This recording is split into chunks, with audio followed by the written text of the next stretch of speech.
Before we begin, this is Data and Dissonance, and this show contains political commentary, opinion, sarcasm, frustration, humor, and uncomfortable truths from a conservative point of view. We talk about war, government power, media spin, global pressure, and the cost regular Americans are expected to carry when powerful people make decisions behind closed doors. Nothing in this episode is a call for violence, hatred, or blind loyalty to any politician, party, or institution. We support the troops, we respect the families who carry the burden of war, and we believe the American people deserve honesty before their sons, daughters, money, and future get thrown into another overseas fire. So buckle up, think for yourself, question the narrative, and remember, this is opinion, this is analysis, and this is Data and Dissonance. The clock is ticking. That's the phrase hanging over the country today. Not just over Washington, not just over the Pentagon, not just over Iran, Israel, the Gulf, or whatever diplomatic back channel is supposedly keeping the world from catching fire for another 24 hours. The clock is ticking over the American people, too. Over the families watching gas prices, grocery prices, interest rates, rent, and paychecks that already feel like they got mugged in a parking lot. The clock is ticking over every parent wondering why peace always feels temporary, war always feels expensive, and Congress always seems to discover bravery only after someone else has to pay the bill.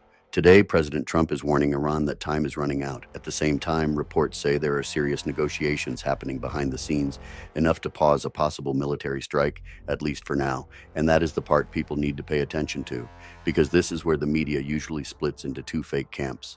One side acts like any military pressure is reckless warmongering. The other side acts like asking basic questions means you're weak, soft, or secretly working for the Ayatollah's public relations department. And I'm sorry, but that's childish. A serious country can be strong and still ask where the line is.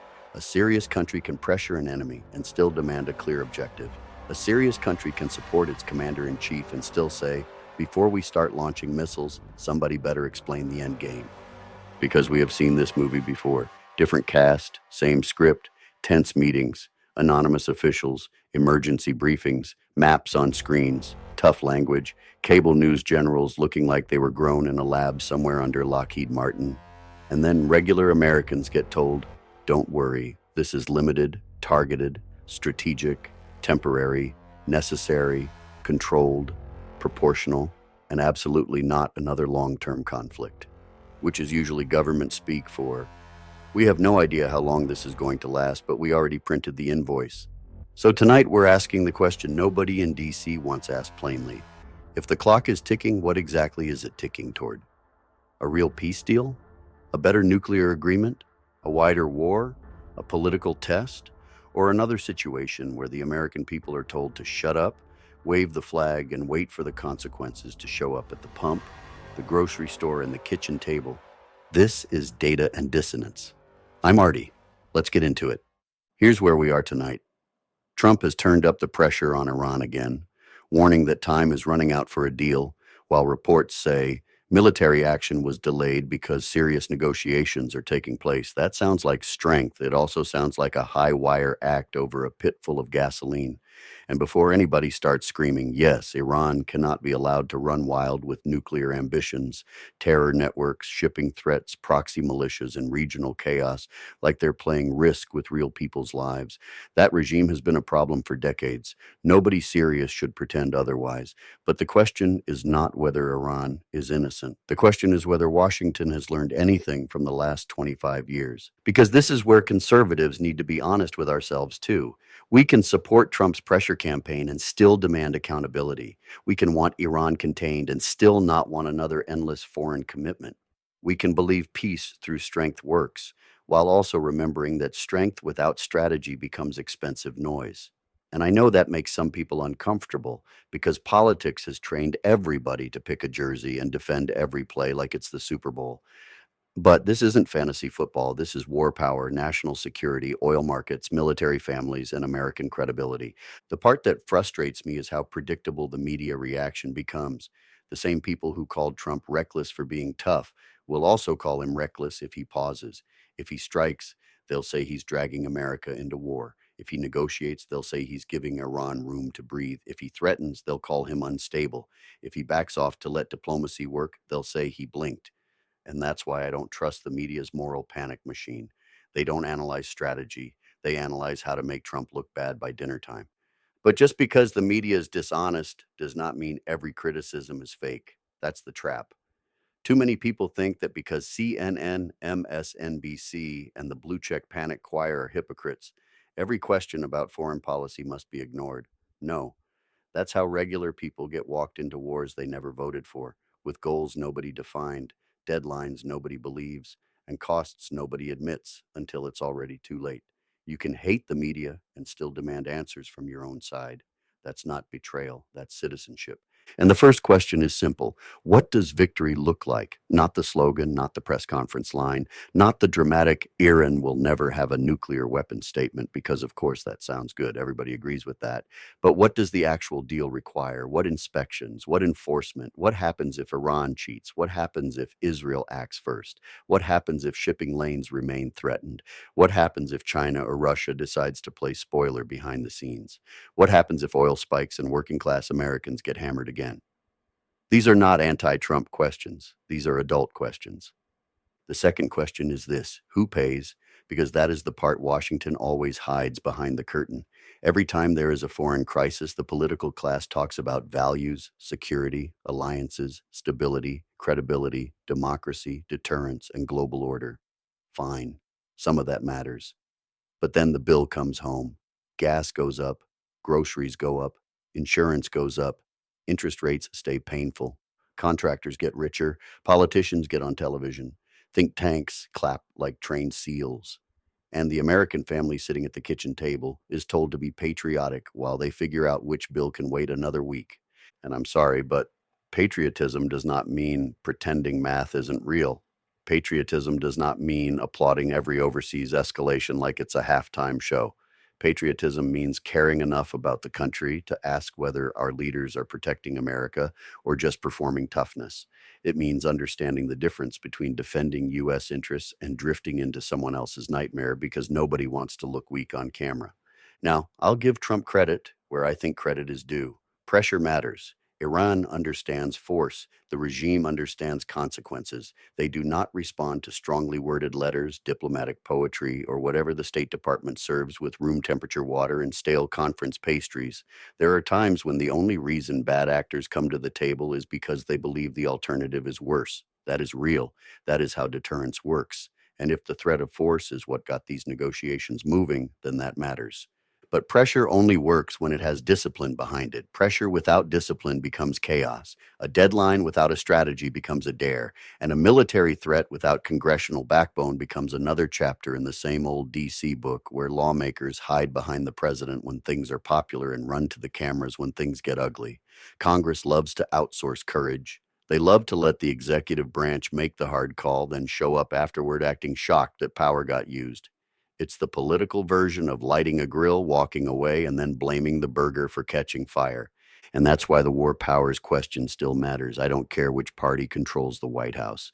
If America is going to move from pressure to military action, Congress should not get to sit in the cheap seats eating popcorn. They should have to vote. They should have to put their names on it. They should have to explain to their voters why this is necessary, what the objective is, what the limits are, and what success looks like. Because right now, too many people in Washington want all the glory of sounding tough with none of the responsibility of owning the consequences.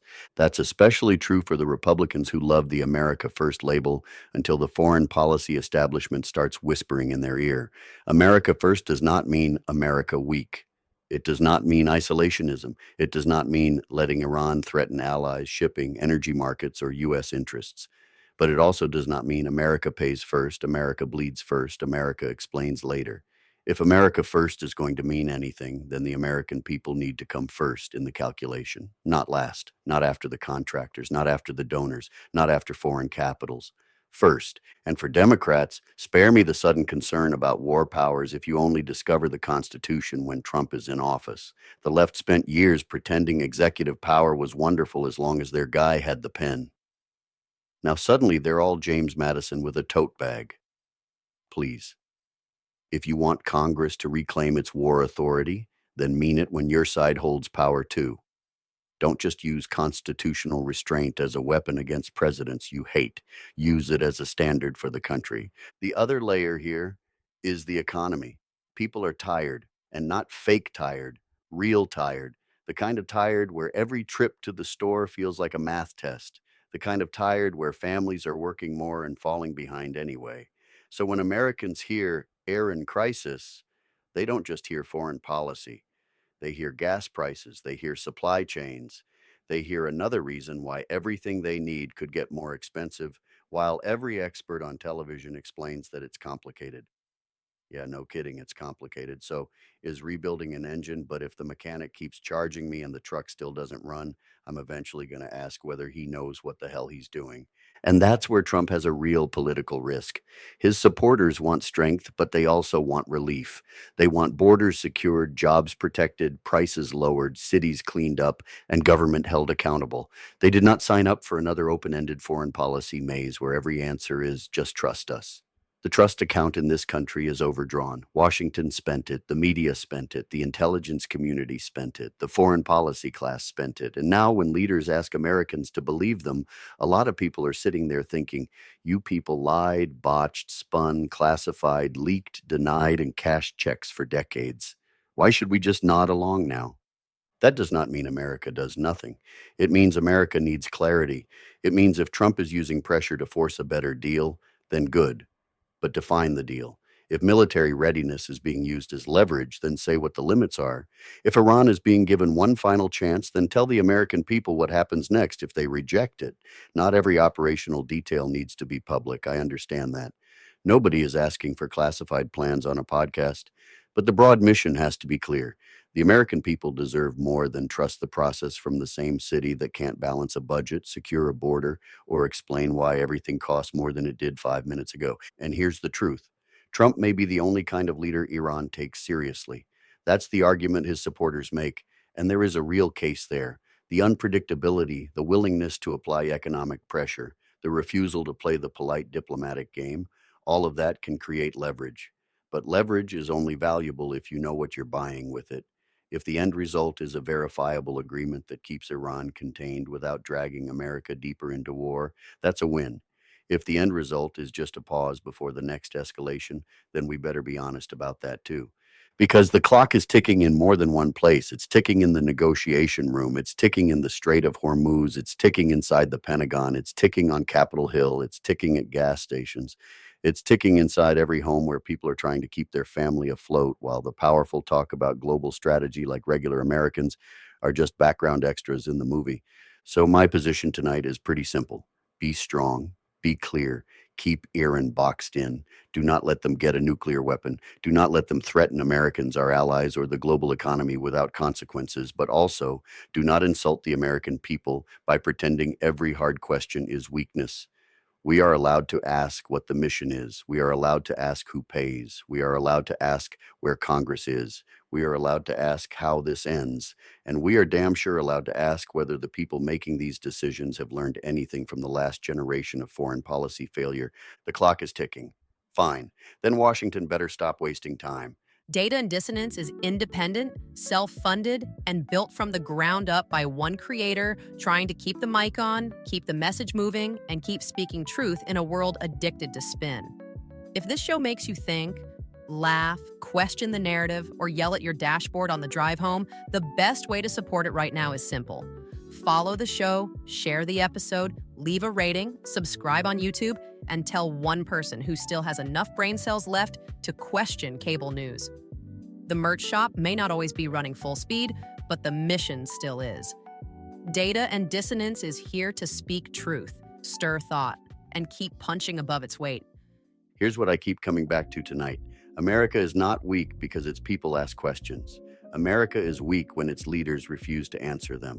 Somewhere along the way, Washington convinced itself that the public's job is to react, not participate. They make the decisions. We absorb the cost. They hold the briefings. We hold the grocery receipt. They talk about deterrence, strategy, and national interest, while working families try to figure out why every global crisis somehow becomes their financial emergency. That arrangement is broken. And I'm tired of the fake choices. I'm tired of being told the only options are blind war fever or complete weakness. That's nonsense. A country can be powerful without being reckless. A president can be tough without being unchecked. Congress can support national security without hiding from votes. Conservatives can back Trump without turning off their brains. And Americans can support the troops while demanding that politicians stop using them as props every time a foreign crisis needs dramatic lighting. The Eran situation is serious. It should be treated seriously, not like a campaign ad, not like a cable news shouting match, not like another excuse for people who have never carried the consequences to lecture the rest of us about sacrifice. If negotiations are real, push them hard. If pressure is working, keep it disciplined. If force becomes necessary, explain the objective and make Congress own its role. But do not walk the American people toward another cliff while calling it strategy. Because the clock is ticking for Iran, sure, but it's also ticking for Washington. It's ticking on the trust they burned. It's ticking on the patience of Americans who are tired of being treated like an ATM with a flag sticker on it. It's ticking on politicians who think patriotism means silence. And it's ticking on a media class that only cares about war powers when it helps their preferred narrative. So tonight, remember this. Strength matters, but clarity matters too. Peace through strength only works when strength has a purpose. Pressure only works when pressure has discipline. And leadership only works when the people being led are told the truth. I'm Artie. This has been Data and Dissonance. Remember to speak truth, stir thought. Tonight's episode is brought to you by the creative world behind Data and Dissonance. The Caleb Rourke thriller series, the music, the stories, and the independent voice that keeps this whole thing alive. If you like political pressure, hidden power, conspiracy, moral conflict, and characters forced to make impossible choices, check out Artie's books, including The Covenant Protocol and Black Echo Rising. And if music is more your thing, follow the releases tied to the same grit, faith, frustration, and fight that fuel this show. The links are in the description. Support independent creators. Support the stories they're still brave enough to tell.